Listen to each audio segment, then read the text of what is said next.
Ces interdits spirituels qui ramènent la pauvreté dans ta vie, qui attirent la malchance et ouvrent la porte à tout ce qui est négatif, beaucoup de personnes les ignorent et pourtant ils influencent profondément le quotidien sans même qu'on s'en rende compte.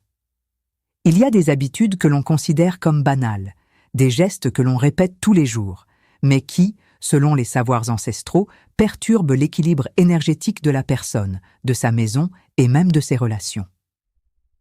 Aujourd'hui, on va parler de ces erreurs que beaucoup commettent sans le savoir et qui finissent par bloquer les bénédictions, l'argent, les opportunités et la paix intérieure.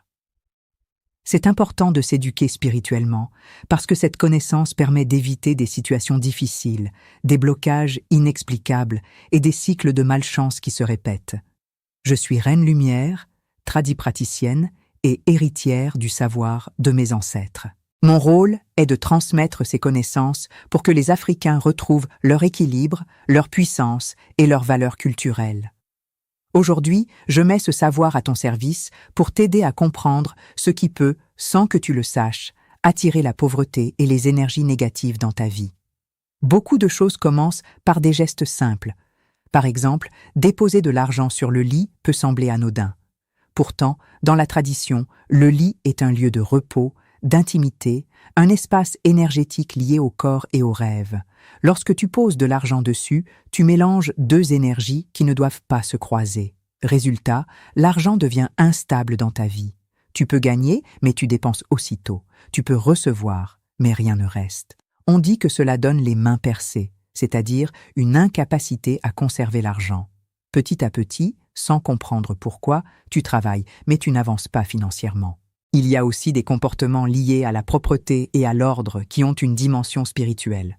Balayer un endroit et laisser les ordures en tas sans les ramasser complètement, c'est comme créer un blocage. Tu commences une action, mais tu ne la termines pas. Dans le monde visible, c'est juste de la négligence. Mais dans le monde invisible, cela symbolise une rupture dans le flux. Et cette rupture se reflète dans ta vie financière. Les gens ne te remboursent pas, les affaires n'aboutissent pas, l'argent reste bloqué quelque part. Ce n'est pas seulement une question d'hygiène, c'est une question d'énergie et de circulation. Dans le cadre du couple, certaines attitudes ont aussi des conséquences. Traverser son mari lorsqu'il est couché à même le sol, par exemple, est un acte que beaucoup prennent à la légère. Pourtant, selon les traditions, cela perturbe l'énergie de l'homme, notamment sa force et sa vitalité. Ce geste est perçu comme un manque de respect énergétique qui peut affaiblir l'homme sur le plan physique et spirituel. Il ne s'agit pas de peur, mais de compréhension des symboles. Le corps humain est considéré comme un canal d'énergie et certains gestes viennent déranger cet équilibre. Les rêves aussi ont une place importante. Faire un cauchemar et le raconter immédiatement, surtout en pleine nuit, n'est pas conseillé. La nuit est un moment où les énergies sont encore actives, où les messages ne sont pas totalement stabilisés. Raconter un cauchemar à ce moment-là, c'est comme lui donner de la force, comme l'ancrer dans la réalité. Attendre le matin permet de prendre du recul, de calmer l'énergie du rêve et d'éviter qu'il ne se manifeste dans la vie réelle. Beaucoup ignorent cela et se retrouvent à revivre ce qu'ils ont vu en rêve, simplement parce qu'ils ont mal géré le moment. Il y a aussi des gestes liés à la parole. Cracher dans les toilettes peut sembler banal, mais dans certaines traditions, cela affecte le pouvoir de la parole. La bouche est considérée comme un canal sacré, un outil de création et de manifestation. Lorsque tu associes ce canal à un lieu impur, tu affaiblis symboliquement ta parole. Résultat, les gens ne te prennent plus au sérieux. Ce que tu dis perd de sa valeur, ton influence diminue. Ce n'est pas immédiat, mais sur le long terme, cela se ressent dans les relations et dans les opportunités. Même dans les moments les plus ordinaires, comme prendre un bain, il y a des règles à respecter. Uriner pendant que tu te laves est un acte que beaucoup font sans réfléchir. Pourtant, cela mélange des énergies de purification et de rejet.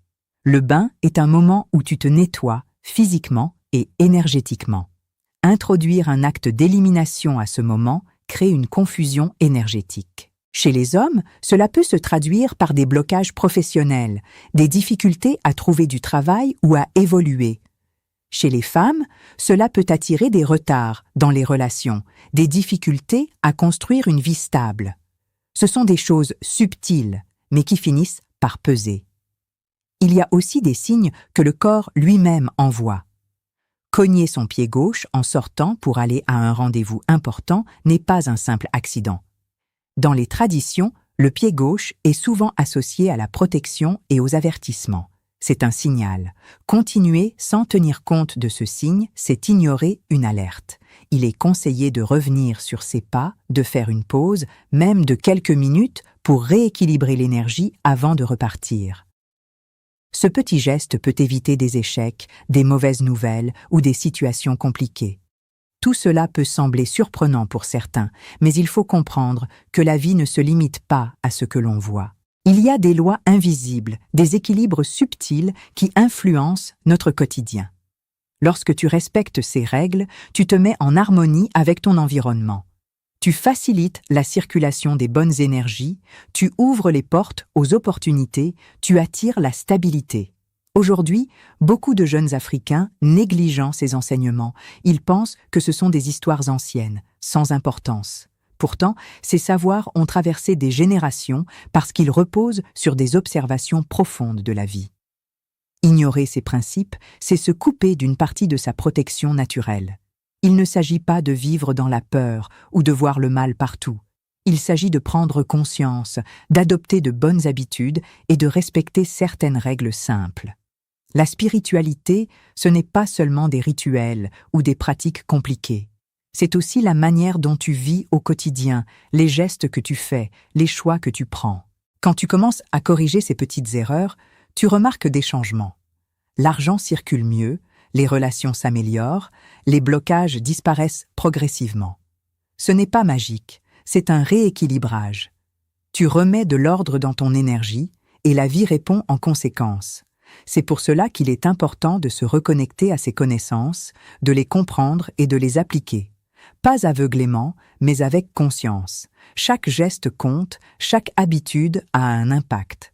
Si ce type de contenu t'intéresse, si tu veux comprendre davantage ces lois invisibles qui influencent ta vie, alors reste attentif, continue d'apprendre et surtout mets en pratique. Parce que la connaissance seule ne suffit pas, c'est l'action qui transforme réellement les choses.